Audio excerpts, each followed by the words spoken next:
The Committee on Science, Space, and Technology will now come to order.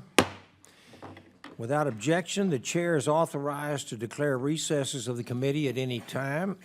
Pursuant to Committee Rule 2F and House Rule 11, recorded votes may be postponed. Today, we'll meet to consider H.R. 5089, the Weather Act Reauthorization Act of 2025, and I now recognize myself for an opening statement. Thank you all for joining us at this markup. We're here today to consider H.R. 5089, the Weather Act Reauthorization Act of 2025, a bill to strengthen American forecasting and emergency preparedness. Given the tragic flooding event in my home state of Texas in July, on the 4th of July to be exact, and with your hurricane season now in full swing, this legislation cannot come at a more crucial time. This bill updates and modernizes the Weather Research and Forecasting Innovation Act of 2017, also known as the Weather Act, which was the first comprehensive weather authorization in more than 20 years.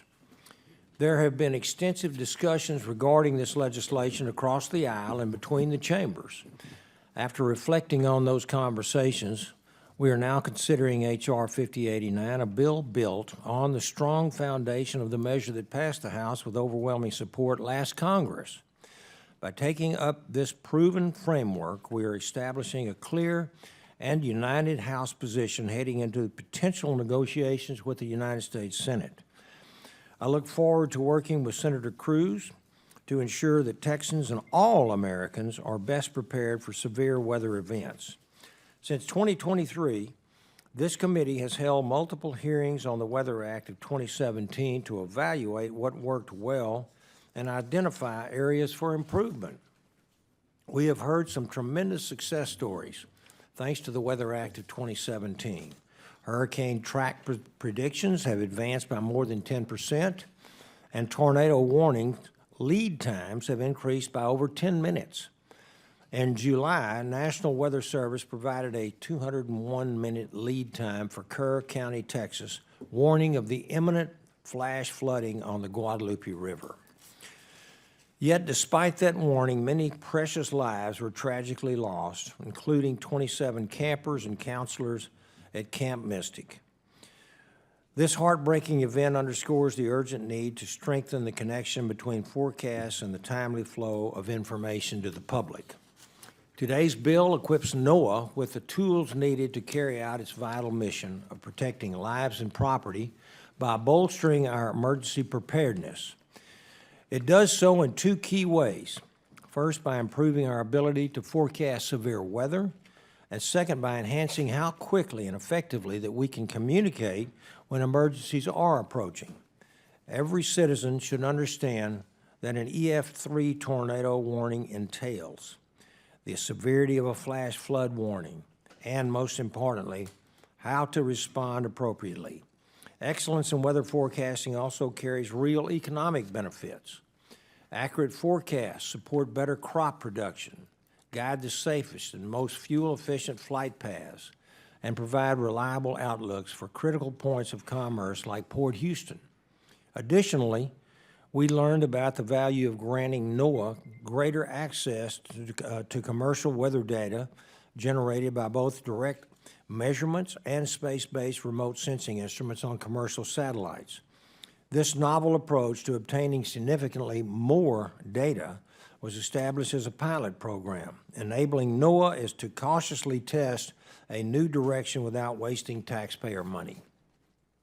The 2017 Weather Act's provisions, which enable NOAA to use commercial data, proved highly successful according to stakeholder feedback.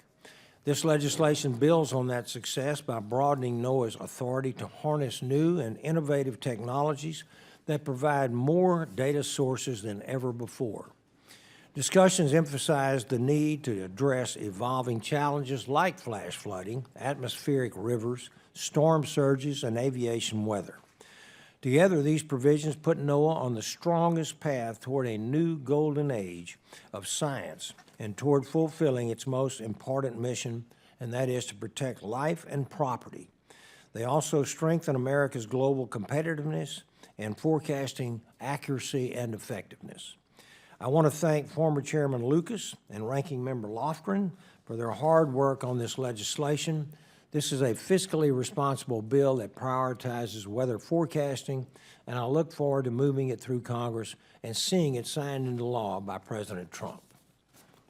I would now like to recognize the ranking member for 5 minutes for her opening statement. Well, thank you, Chairman Babin. I want to thank my fellow bill sponsor, former Chairman Frank Lucas. Today, the committee is considering the Weather Act Reauthorization Act of 2025. The reauthorization includes 18 component bills that have been led by both Democrats and Republicans, all in service of sustaining and bolstering the life-saving work of the National Weather Service. In the last Congress, we passed the Weather Act out of the House, but unfortunately, although we tried in our bicameral negotiations, the Senate failed to act. I'd like to say to my colleagues on both sides of the aisle and in both chambers, the time is now to finish the job and make this bill a law. Back in 2017, during the first Trump administration, the Science Committee came together on a bipartisan basis to develop and enact the first comprehensive weather policy legislation in more than 2 decades. That legislation helped accelerate innovation in weather forecasting tools and products and strengthened the collaboration and cooperation among all stakeholders in the weather enterprise. The legislation before us today continues to advance policies to strengthen the weather enterprise and ensure that NOAA has the tools, the capabilities, and the workforce to continue to save lives and protect property as climate change drives more frequent and more severe extreme weather events. Every one of the many important provisions in this legislation was developed thoughtfully with input and feedback from NOAA as well as external stakeholders. I'll highlight a few, and know many of our colleagues will have the opportunity to call attention to other important parts of this legislation. Democrats and Republicans are all in agreement that federally funded research is integral to accurate weather forecasting as well as effective public safety measures. One effectuates the other. The Weather Reauthorization Act strengthens research, observations, forecasting, and public communications related to extreme weather events, including hurricanes, tornadoes, tsunamis, coastal flooding, and storm surge. Also on this list are atmospheric rivers, which have hit California in unprecedented numbers and intensity over recent years. They dump trillions of gallons of water and have tragically resulted in dozens of deaths. The bill requires the establishment of an atmospheric rivers forecast improvement program to focus on this growing threat to life and property in the West. The bill will also help drive critical innovations. It will support the development of novel sensor technologies on diverse observation platforms, expand computational resources to aid forecasters, and strengthen subseasonal to seasonal forecasting capabilities. As experts have repeatedly confirmed to this committee, our most significant limitation in forecasting accuracy today is data assimilation. Importantly, this legislation will increase NOAA's investment in data assimilation through the creation of a program to test, advance, and implement data assimilation methods. As part of this program, NOAA will direct the creation of a new university-based data assimilation consortium to address critical research challenges and foster a data assimilation workforce. Finally, this bill finds the right balance in expanding NOAA's partnership with the growing commercial weather sector while maintaining a backbone of publicly owned observational capabilities and a capable workforce necessary to avoid any disruption of NOAA's forecasting capabilities. The National Weather Service's mission is the protection of life and property and the enhancement of the national economy through forecasts and warnings. This bill supports that mission. I look forward to working with my colleagues on both sides of the aisle to ensure that all of the activities authorized in the bill are funded and implemented as Congress intended in the coming years. I want to thank former Chairman Lucas as well as Chairman Babin for their continued partnership in carrying out the important work of this committee as reflected in this good bipartisan legislation. I want to thank the committee staff as well on both sides of the aisle for their years of hard work and collaboration. And with that, Mr. Chairman, I yield back. Yes, ma'am. Thank you very much. Other members are invited to please submit your opening statements into the record. And so with that, consideration of H.R. 5089 pursuant to notice, I now call up H.R. 5089, the Weather Act Reauthorization Act of 2025. The clerk will report the bill. H.R. 5089, a bill to improve the national oceanic and atmospheric. Without objection, the bill is considered as read and open for amendment at any point. Do any members wish to be recognized to speak on the underlying bill? Mr. Chairman, Ms. Ross? I move to strike the last word. Okay. I'm pleased to speak in support of the Weather Act reauthorization, a vital piece of bipartisan legislation that underscores our shared commitment to maintaining a robust and effective National Weather Service. This bill makes clear that no matter our political differences, we all agree that safeguarding lives through accurate forecasting, sustained weather research funding, and timely alerts must remain a national priority. Unfortunately, the recent DOGE cuts threatened the very foundation of our weather infrastructure. These cuts were an assault on our federally funded weather system laboratories and on NOAA and on the dedicated public servants who have been laid off as a result. The impact is particularly devastating in states like Texas, New Mexico, and North Carolina, states that are still reeling from the recent deadly floods that tore through communities and took lives. Cutting critical resources now is simply unconscionable. I want to thank the Science, Space, and Technology Committee for including my amendment from last session that directly addresses the workforce crisis at the National Weather Service. This amendment establishes milestones, timelines, and service-level expectations to expedite hiring and onboarding of National Weather Service employees. Additionally, the Radar Gap Elimination Act, co-led with my North Carolina colleagues, Congressman Moore and Congressman Herrian, is included in the underlying bill. It directs the National Weather Service to replace aging NextRad radar infrastructure and prioritize the deployment of phased array radar in locations that are more than 75 miles from existing radar coverage.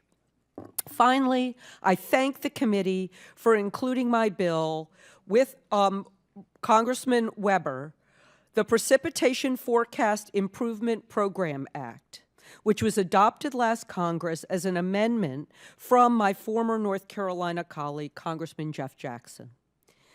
This bipartisan solution establishes a program in NOAA to improve precipitation forecasts. The program must support research, development, and implementation of Earth system models, including precipitation extremes and related weather events. This bill and the broader Weather Act reauthorization are essential tools in helping to protect our communities, our agriculture, commerce, aviation, and so much more. I strongly support the underlying bill and commend the sponsors and urge my colleagues to vote for it and do the same. Thank you, Mr. Chairman, and I yield back. Thank you. And now I'd like to recognize Representative McBride from Delaware. Thank you, Mr. Chairman. Thank you to you and Ranking Member Lofgren for bringing us together to discuss the Weather Act Reauthorization Act. To put it plainly, this bill is vital. Severe weather events are intensifying in magnitude, severity, and frequency. Across the country, communities have been devastated by wildfires and hurricanes, and this legislation would make sure that we invest in cutting-edge forecasting, modeling, and emergency communications that will help protect lives and property across the country. Earlier this year, I helped to reintroduce the National Weather Service Communications Improvement Act, which is part of this bill and will modernize the National Weather Service's communication system to support speedy and reliable weather information. This update is overdue. and critical to making sure our first responders, meteorologists, and Americans have access to life-saving information during life-threatening weather events. This bill builds on our existing infrastructure and updates it for the challenges of today. It expands NOAA's capabilities, supports next-generation radar, and integrates social science to make sure warnings are not only accurate, but actionable. It empowers public-private partnerships and ensures farmers, government officials, experts, and communities have the data they need to make sure they have smart and swift decision-making capacity. I strongly support this reauthorization, but we must also be honest about what the Trump administration has done to gut and hamper our ability to adequately prepare our communities. This bipartisan legislation stands in sharp contrast to the approach taken by the Trump administration, one that has repeatedly undermined science and politicized the very institutions charged with keeping Americans safe. Under President Trump, scientific integrity is consistently attacked. Experts are sidelined. Data is manipulated with a swipe of a Sharpie or even ignored. This bill will help states like Delaware, which is the lowest lying state and at particular risk of severe weather events, by making sure our technology is up to date, our science is sound, and our forecasting is improved.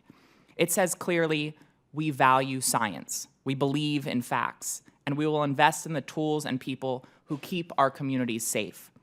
Forecasts save lives, but only if they are accurate, timely, and trusted. This legislation will help ensure that. I commend the bipartisan work of this committee that went into this bill, and I look forward to continuing to work with my colleagues across the aisle to make sure NOAA can meet its mission of protecting life and property in Delaware and across the country. Let's reaffirm our commitment to scientific integrity, emergency preparedness, and protecting the American people from the risks of extreme weather. Thank you, Mr. Chairman, and I yield back. Thank you. Any further discussion?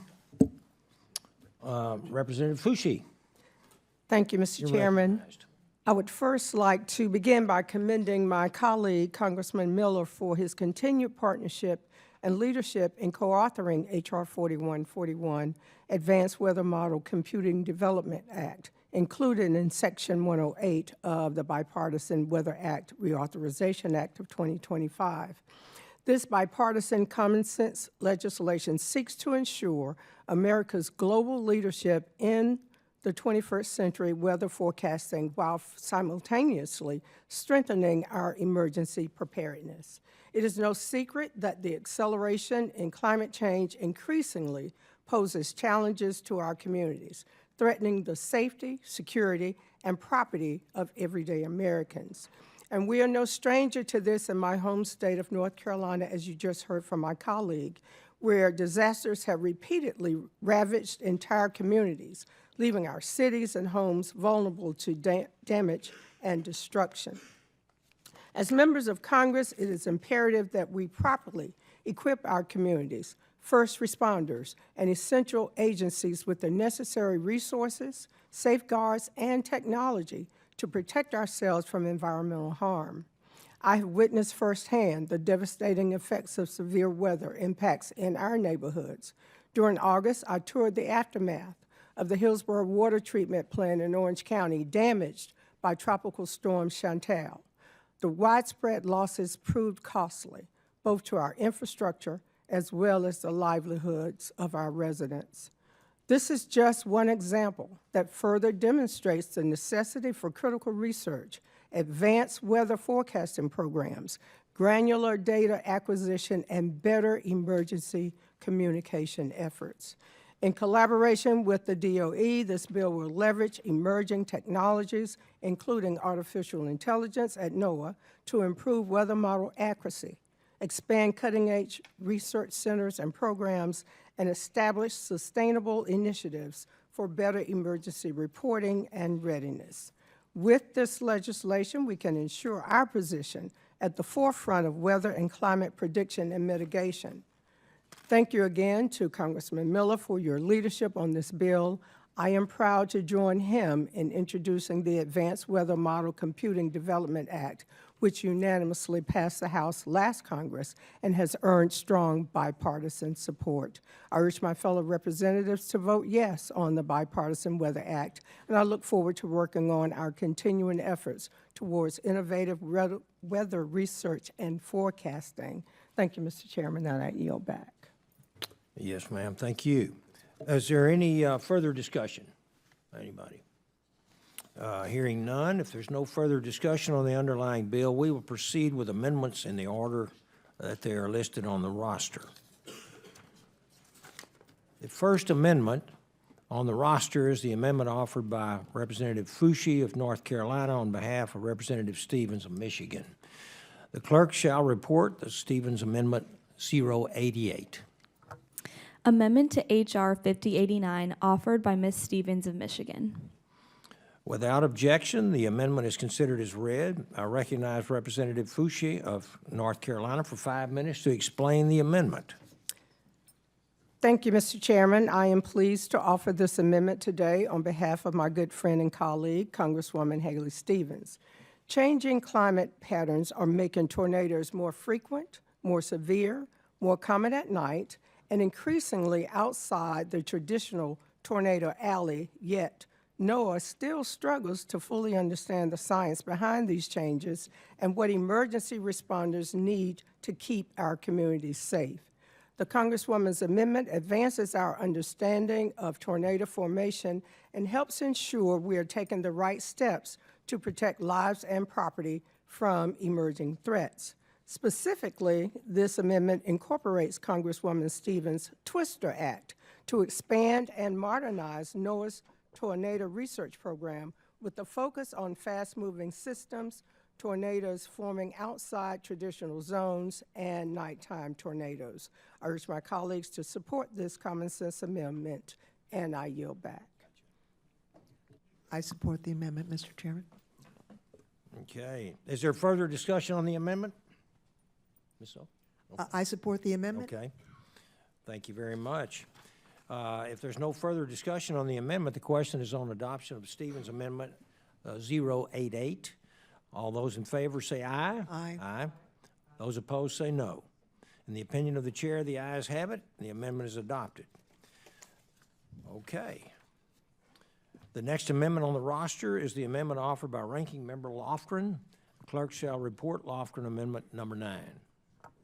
Amendment to H.R. 5089, offered by Ms. Lofgren of California. Without objection, the amendment is considered as read. I recognize Ranking Member Lofgren of California for 5 minutes to explain her amendment.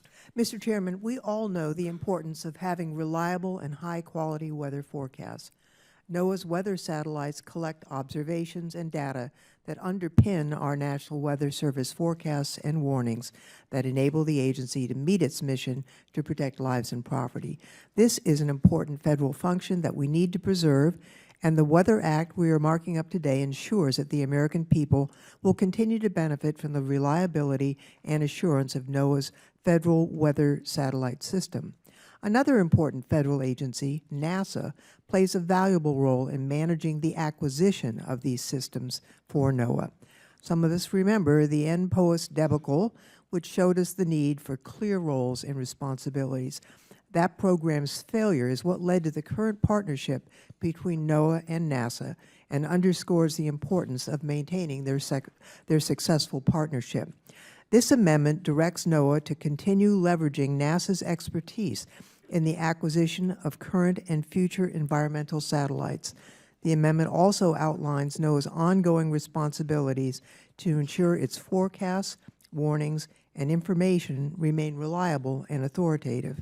Mr. Chairman, I do understand that we still need to iron out the details of the text to ensure that our intent is understood. And I look forward to continuing our bipartisan work on that as this bill advances. And in anticipation of your cooperation and our working together, I withdraw my amendment and I yield back.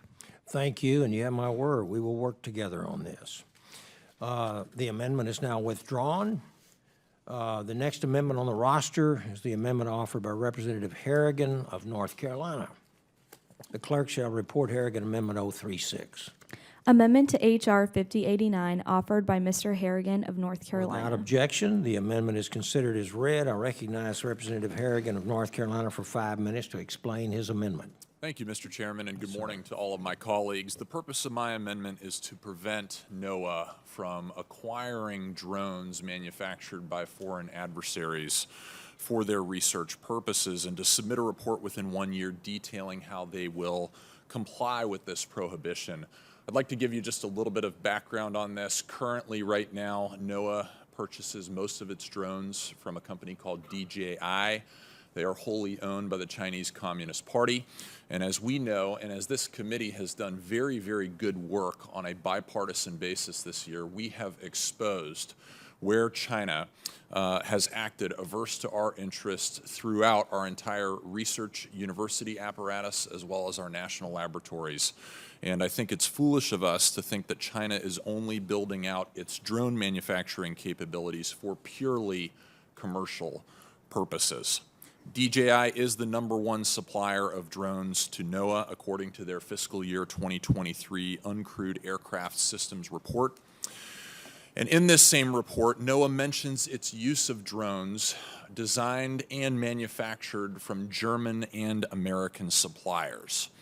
NOAA is frustrated by this amendment, but after significant back and forth with the agency, we have concluded that there really is no reason for NOAA to oppose this amendment. We have entertained some of their requests to extend this prohibition for 5 years. It will not take effect until 2030, but they do have to deliver a report to us of how they're going to comply with this amendment, i.e. not purchasing drones from our foreign adversaries by this time next year. I think that this amendment is a reasonable middle ground that can enjoy broad bipartisan support. We understand already that other government agencies have been banned from purchasing Chinese drones for a long time, and I believe it is now time for NOAA to join that list. We cannot effectively deter our greatest adversary, which is China, while pumping millions of taxpayer dollars into an industry that inevitably will be weaponized against us. I yield back, Mr. Chairman. Thank you, Mr. Herrian. Any further discussion? Mr. Chairman, Representative Lofgren. I want to thank Mr. Herrigan for his amendment. However, I do have some concerns about it. I completely support the underlying effort to cease the use of Chinese drones, and I don't want the result to be negative in terms of impact to our health and safety, and I know you do not either. I'll just note the concern that you referenced that the Trump administration had about the potential impact. I appreciate that you've extended the deadline. We don't know whether, I mean, we need to have a domestic drone industry that we lack right now. We don't know for sure that we're going to have that done in the time frame here. And so I do have concern about this and wanted to note that, although I do very much understand the motivation behind the amendment and don't disagree with the motivation. And with that, Mr. Chairman, I yield back. Thank you. Any further discussion? Hearing none, let's go ahead and, excuse me, I can't see your finger. The question is on the adoption of Herrigan Amendment 036. All those in favor say aye. Aye. Those opposed say no. In the opinion of the chair, the ayes have it, and the amendment is adopted. Thank you. The next amendment on the roster is an amendment offered by Representative Self of Texas. The clerk shall report Self-Amendment 074, if you would, please. Amendment to H.R. 5089 offered by Mr. Self of Texas. Without objection, the amendment is considered as read. I recognize Representative Self of Texas for 5 minutes to explain his amendment. Thank you, Mr. Chairman. Real simple amendment. If we are going to have an algae bloom and a hypoxia program, then we need to target these programs to the communities that are actually directly and most affected rather than the identity politics in the base text. It's as simple as that. If we're going to have the program, let's target it at the people who are affected, and I yield back. Is there any further discussion on this amendment? Mr. Chairman, Ranking Member Lofgren. I support the language that Mr. Self is adding here. Unfortunately, the amendment also strikes the underlying language, which I support, so I wanted to express that concern, and I yield back. Okay, thank you. Any further discussion? There's no further discussion. The question is on adoption of self-amendment 074. All those in favor say aye. Aye. Those opposed say no. In the opinion of the chair, the ayes have it, and the amendment is adopted. Okay. The next amendment on the roster is the amendment offered by Representative Gillan of New York. The clerk shall report Gillan Amendment 046. Amendment to H.R. 5089, offered by Ms. Gillan of New York. Without objection, the amendment is considered as read. I recognize Representative Gillan of New York for 5 minutes to explain her amendment. Well, thank you, Chairman Babin, and thank you, Ranking Member Lofgren, for holding today's bipartisan markup. I am proud to support H.R. 5089, the Bipartisan Weather Act, which helps improve America's weather forecasting and strengthens emergency preparedness for coastal communities, including the South Shore of Long Island. My amendment will ensure that NOAA's Coastal Flooding and Storm Surge Forecast Improvement Program helps coastal communities respond to rip currents. Mr. Chairman, rip currents are powerful streams of water that can often move faster than 8 feet per second. Long Island has some of the most popular beaches in the country, and surprise rip currents can prove deadly. I am the proud mother of an ocean lifeguard, and his crew of lifeguards have often saved people from drowning in these rip currents. But just this past month, Hurricane Herrian threatened Long Island, causing severe winds, rainfall, coastal erosion, and life-threatening rip currents. The National Weather Service provided important critical advisories throughout the hurricane. However, tragically, after the rip current advisory was lifted, 2 swimmers drowned in a fatal rip current in the waters off Jones Beach State Park. NOAA's Surf Zone Forecasting Program and National Rip Current Forecast Model, which predict the hourly probability of rip currents along U.S. beaches, have already saved countless lives and assisted our lifeguard and coastal community leaders in keeping beachgoers safe. This amendment will prioritize research into the use of innovative observation and modeling technology to forecast rip currents, and they will help our first responders, our lifeguards, our local leaders in saving lives. Thank you again, Mr. Chairman, and I urge the adoption of this amendment. Yes, ma'am. Thank you. Is there any further discussion on this amendment? Mr. Chairman, it's an Yes, ma'am. excellent amendment. I thank Ms. Gillan for offering it. Yield back. You bet. Thank you. Mr. Chair, Yes, I have sir. some comments. Yes, sir. Well, thank you so much, and as someone from the state of Florida, I really appreciate my colleague putting this amendment forth. I think it's really important and will hopefully help to save lives. Mr. Chairman, I also want to express my support for the Weather Act Reauthorization of 2025 and commend the bipartisan work that's gone into drafting this underlying bill. The Weather Act Reauthorization before us today is a life-saving piece of legislation. Passing this bill means that our communities are better prepared for all different types of weather. In July of this year, I, alongside my colleague from Florida, Representative Daniel Webster, introduced the Fixing Gaps in Hurricane Preparedness Act. Our bipartisan piece of legislation is aimed at saving the lives of seniors, folks with disabilities, and non-English speakers during hurricanes.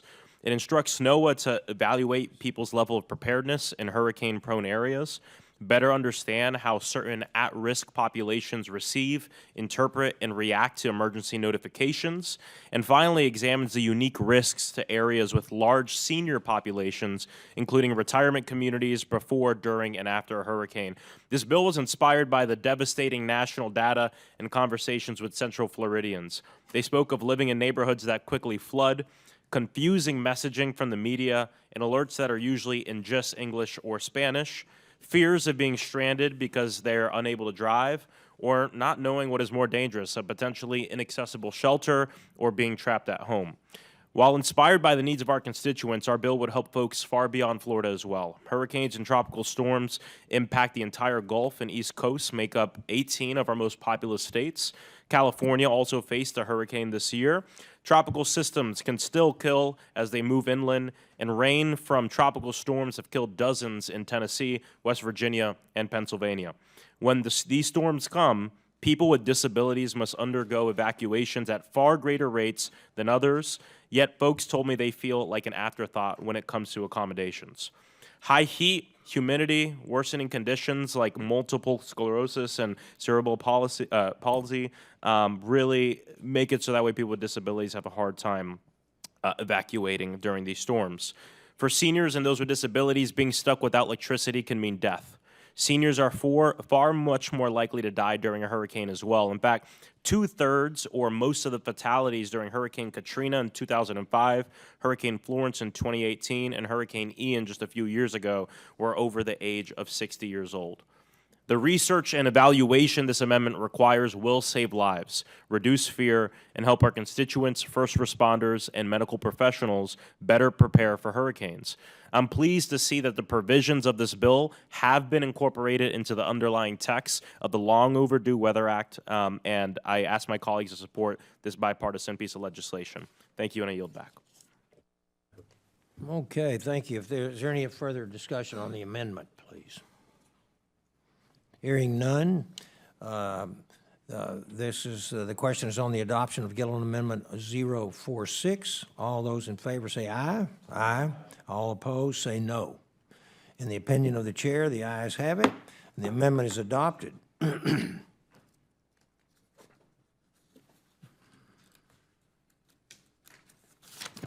next amendment on the roster is the amendment offered also by Representative Gillan of New York. Clerk shall report Gillan Amendment 049.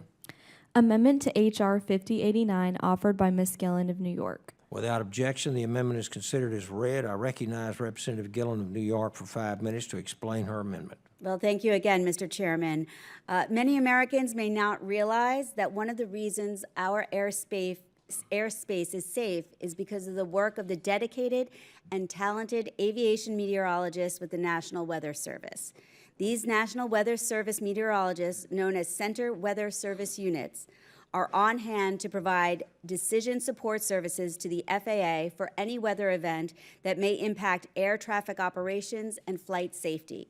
However, last month, the GAO found that the number of active meteorologists had fallen to 69 out of the 90 available staff positions.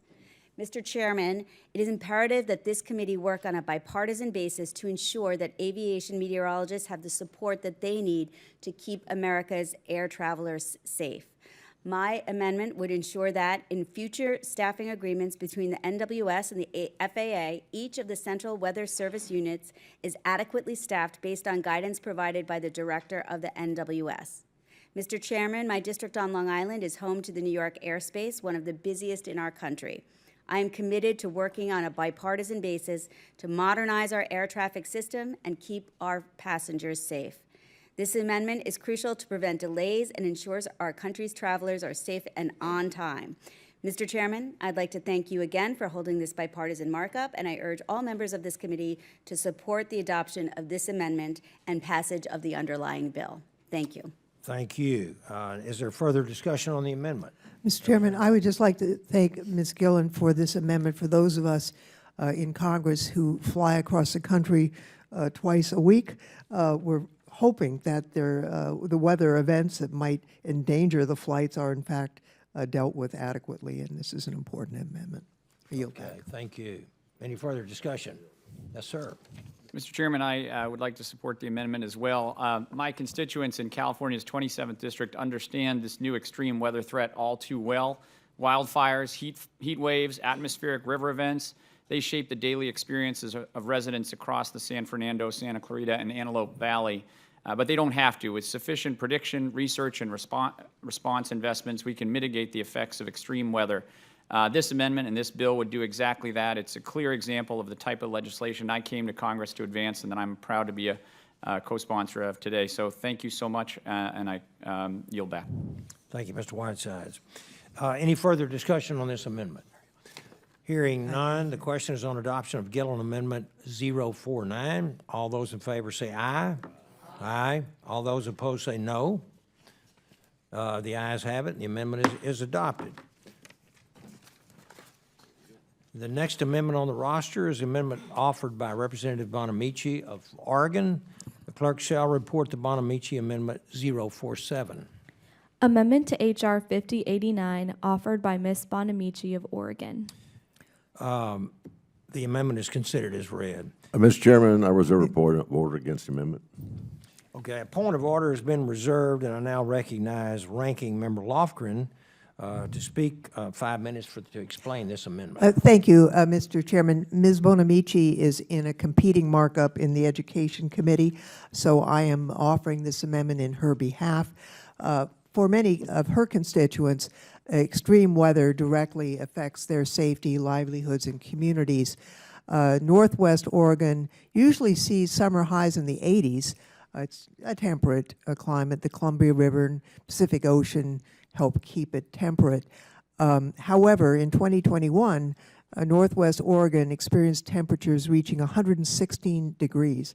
That type of heat overwhelms the brain, strains the heart, chokes the lungs. And I will say that extreme heat is not limited to Oregon. That is happening around the United States, certainly in California. The amendment would insert provisions from the Preventing Heat Illness and Deaths Act, which is led by Ms. Bonamichi and Senator Markey in the Senate. It would authorize the National Integrated Heat Health Information System within NOAA and create an interagency committee to direct federal agencies to align their efforts to predict, communicate, and respond to extreme heat events. This isn't just a meteorological issue, it is a public health issue. Now, this language was in the earlier pre-conference version of the Weather Act, and I'm hopeful that as we proceed with this bill, we'll be able to get this provision included as it has been in the past. Based on our bipartisan effort and the bipartisan effort to address this issue, I would like to note that I look forward to working with you, Mr. Chairman, other members of the committee. I would ask permission, unanimous consent to withdraw this amendment, knowing that we have more work to do together on a bipartisan basis. And with that, I would yield back. Absolutely. The amendment is then withdrawn. Thank you. The next amendment on the roster is the amendment offered by Representative Obernolte of California on behalf of Representative Franklin of Florida. The clerk shall report Franklin Amendment 017. Amendment to H.R. 5089, offered by Mr. Franklin of Florida. Without objection, the amendment is considered as read, and I now recognize Representative Obernolte of California for 5 minutes to explain the amendment. Thank you, Mr. Chairman. I am honored to offer this amendment on behalf of our colleague, Representative Franklin. This amendment will direct NOAA, in partnership with other federal agencies, academia, and the private sector, to expand the use of AI in weather, water, and space weather forecasting. The goal of the amendment is to make the NOAA a leader in integrating AI into U.S. weather forecasting, ensuring better data sets, models, and communications tools, foster innovation with our partners, safeguard data from foreign adversaries, and balance AI advances with continued support for traditional forecasting methods. This amendment is especially timely for states like my own, California, and in Florida, because the hurricane and atmospheric river seasons are now upon us. This amendment specifically directs NOAA to develop and implement AI forecasting models for extreme weather, which will eventually help to protect lives, homes, and communities across our country. Further, it will ensure the federal government can anticipate and respond to disasters with greater speed and accuracy. Lastly, I'd like to note for the record that this language was previously included in the original Weather Act reauthorization that our committee had planned to mark up earlier this year. I urge my colleagues to adopt this amendment and respectfully ask for your support. I yield back. Thank you very much. Is there further discussion on this amendment? Mr. Chairman, we think this is a good amendment and yield back. Okay, thank you very much. Any further discussion on this? Okay, if there's no further discussion, the question is on the adoption of Franklin Amendment 017. All those in favor say aye. Aye. All those opposed say no. In the opinion of the chair, the ayes have it. The amendment is adopted.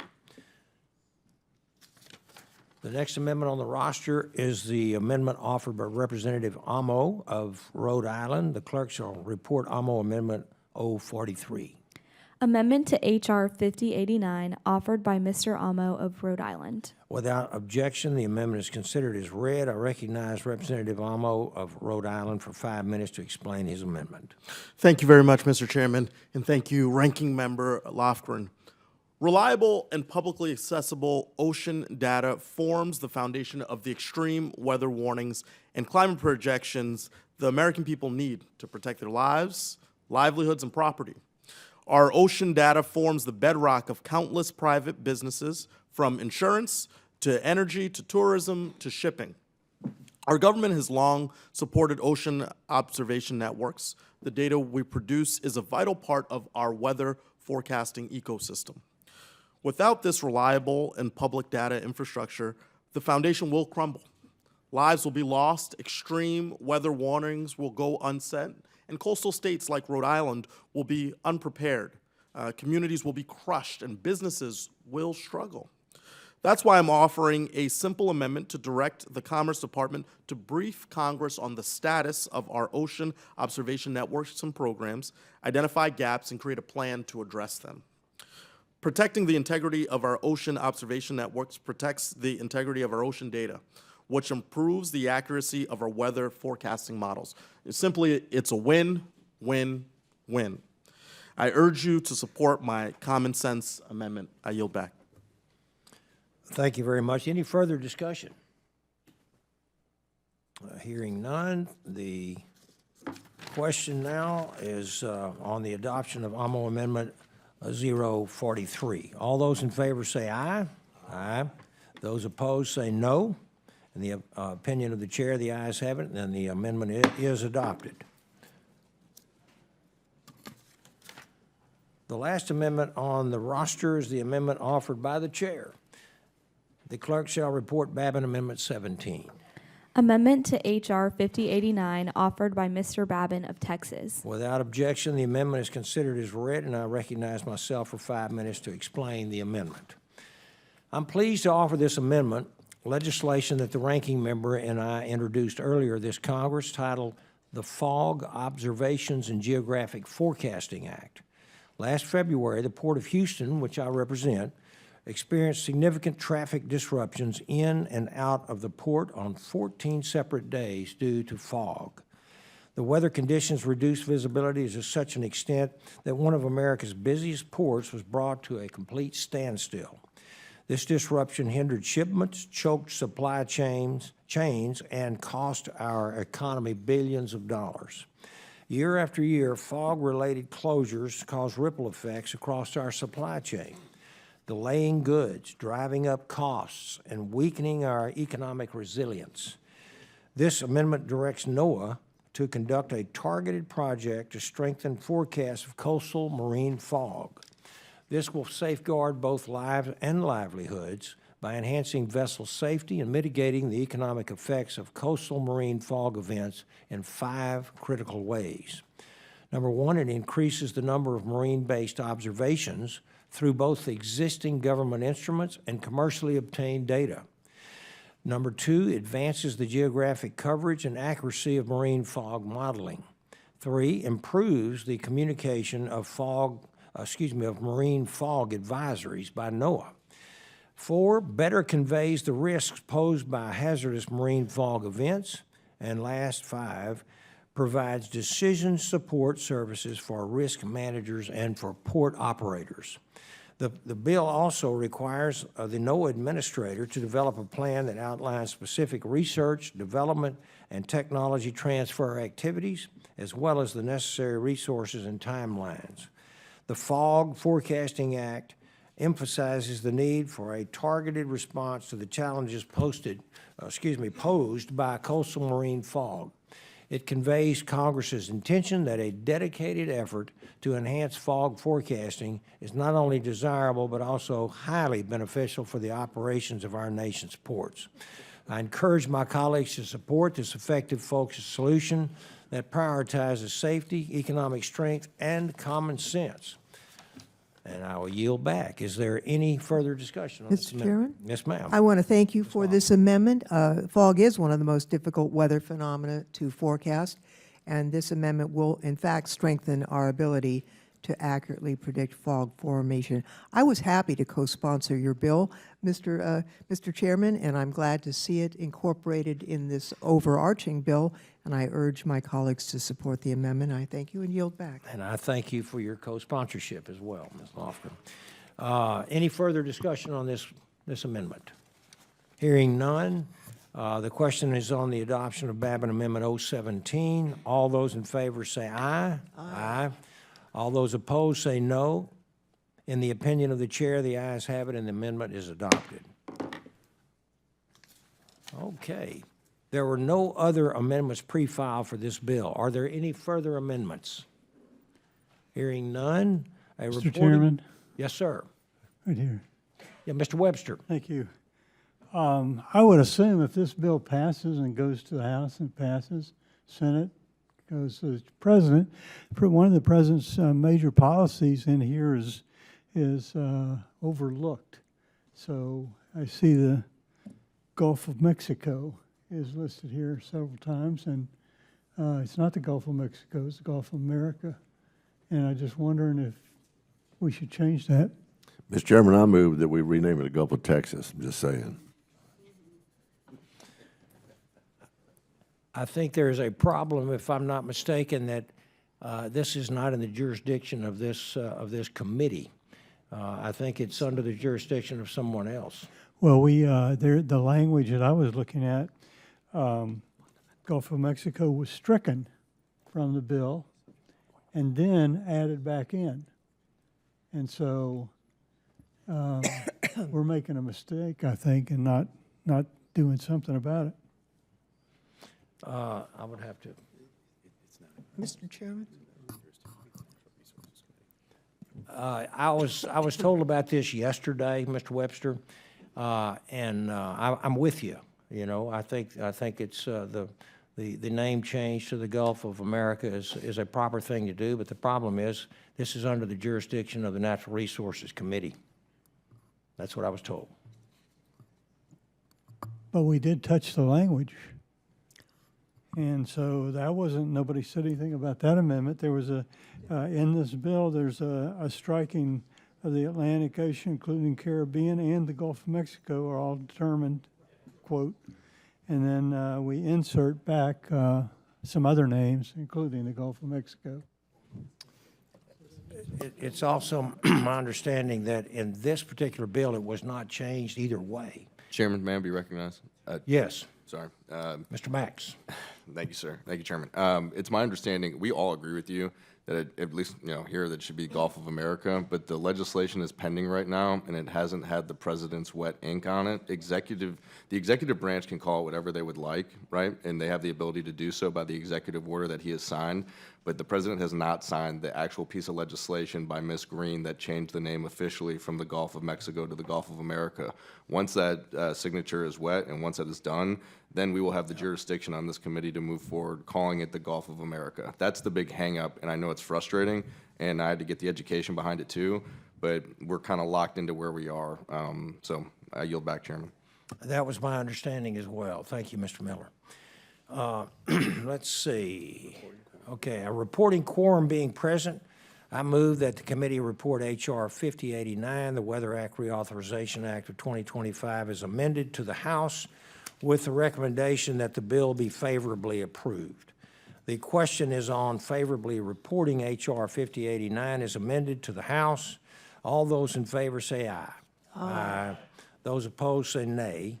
The ayes have it, and the bill as amended is ordered favorably reported without objection. The motion to consider is laid on the table. All right, without objection, I ask that the staff be authorized to make any necessary technical and conforming changes to these bills. So ordered. Yeah, it's good. I ask unanimous consent, before you leave, folks, before you leave, I ask unanimous consent to enter into the record a letter of support from Representative Lucas of Oklahoma for H.R. 5089, the Weather Act Reauthorization Act, and without objection, so ordered. Thank everybody. Oh, I got more. Without objection, I ask that the staff, members will have 2 calendar days to submit supplemental, minority, or additional views on this measures. No further business before the committee. The committee stands adjourned.